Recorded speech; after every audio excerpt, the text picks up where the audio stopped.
Assalamualaikum warahmatullahi wabarakatuh. Pada kesempatan yang baik ini, mari kita panjatkan puji syukur kehadiran Allah Subhanahu wa Ta'ala yang telah memberikan kita semua nikmat dan hidayah sehingga kita bisa berkumpul dalam keadaan sehat pada hari ini. Hari ini kita akan bahas hukum tahun baru menurut sumber-sumber hukum Islam. Kita mulai dari abstrak terlebih dahulu. Setiap kali bumi berhasil melakukan sebuah revolusi pada matahari, orang-orang di dalamnya akan secara rutin merayakan sebuah fenomena acara yang disebut Tahun Baru. Perayaan Tahun Baru sendiri adalah perayaan paling tua dalam sejarah manusia. Dan sains pertama kali lahir juga dari itu. Karena orang-orang zaman dahulu, misal Mesir kuno, mereka menggunakan Tahun Baru. Kapan mereka bisa memprediksi waktu yang cocok untuk bercocok tanam, yang dimana mereka mengecek konstelasi bintang untuk alat perhitungan mereka.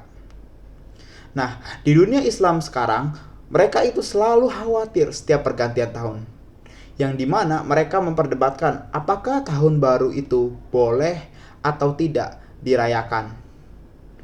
Dalam PPT kita akan mendiskusikan apakah dalam Islam tahun baru boleh atau tidak dan bagaimana hukumnya.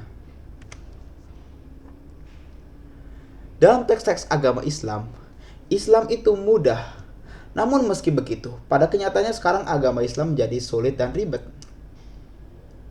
Orang sekarang kalau ketemu ulama malah sering bertanya, apa hukum suatu hal? Bahkan untuk memutuskan satu hal, itu bisa menjadi diskursus panjang dan menghasilkan multi fatwa yang kadang mempersulit. Contohnya, apa hukum main bola, memelihara hamster, nonton Avenger, atau nonton anime? Tidak terkecuali pada tahun baru, ada ulama yang memperbolehkan karena tidak melanggar syariat, ada yang netral, ada juga yang mengharamkan karena bukan ajaran Islam. Bahkan secara pribadi, nenek saya juga pernah membuat status dari video TikTok ulama yang dimana menyatakan bahwa tahun baru itu haram karena kebiasaan orang kafir.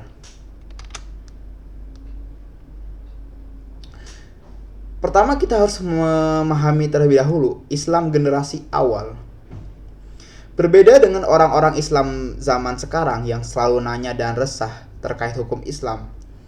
Pada zaman Nabi Muhammad dan di kalangan sahabat, istilah hukum hampir tidak pernah bertanya.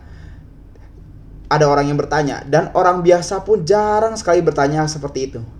Jadi istilah hukum sangat tidak populer. Bahkan kata syariah sendiri di generasi sahabat itu garing sekali. Silahkan bisa dicek hadis-hadis seluruh kitab yang ada di istilah hukum atau istilah syariah. Jarang sekali dipertanyakan. Nabi Muhammad sendiri berkata kalau dia itu diturunkan untuk menjemurkan akhlak, bukan syariah, apalagi hukum. Kenapa orang sekarang malah sering menanyakan soal hukum? Nah, banyak orang yang bertanya-tanya soal ini. Jadi setelah Nabi Muhammad wafat, ada sekelompok yang fanatik gila dan sesat namanya Khawarij, yang dimana segala sesuatu dikait-kaitkan dengan hukum dan syariah. Bahkan slogan pun namanya La hukma illa ilallah. La hukma illa ilallah. Tidak ada hukum kecuali hukum Allah. Khawarij sudah terkenal dalam Islam itu buruk, memiliki stigma buruk. Tapi mereka secara tidak sadar kita mengikuti ajaran mereka, termasuk fokus pada istilah hukum dan syariah. Bisa seperti itu karena masyarakat muslim melihat sebagai sesuatu yang memang semestinya seperti itu. Karena hukum disesuaikan dengan hukum Islam, banyak yang berpendapat seperti itu. Mereka pada setuju dengan Khawarij kalau hukum memang harus disesuaikan dengan Islam. Kekeliruan mereka terlibat, bahkan akidah pun harus disesuaikan dengan hukum persis sekarang. Ini sebenarnya salah. Akidah itu harusnya ada di atas dan hukum itu ada di bawahnya. Sayangnya sekarang itu diikuti oleh kebanyakan muslim, yaitu akidah itu harus ditentukan dengan syariah. Contoh, ini akidahnya sesuaikan dulu dengan syariah. Kamu akidahnya apa gitu? Kamu udah sesuai syariat belum begitu? Jadi bagaimana kita menyikapinya? Apakah boleh atau tidak jadinya?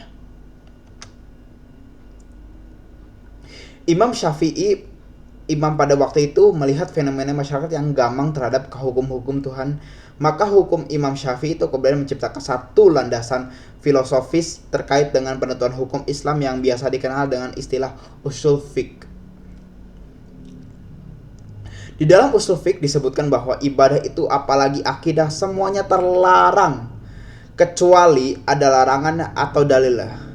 Sedangkan hal yang terkait muamalah, hubungan antara masyarakat dan sebagainya itu semuanya boleh kecuali ada larangannya.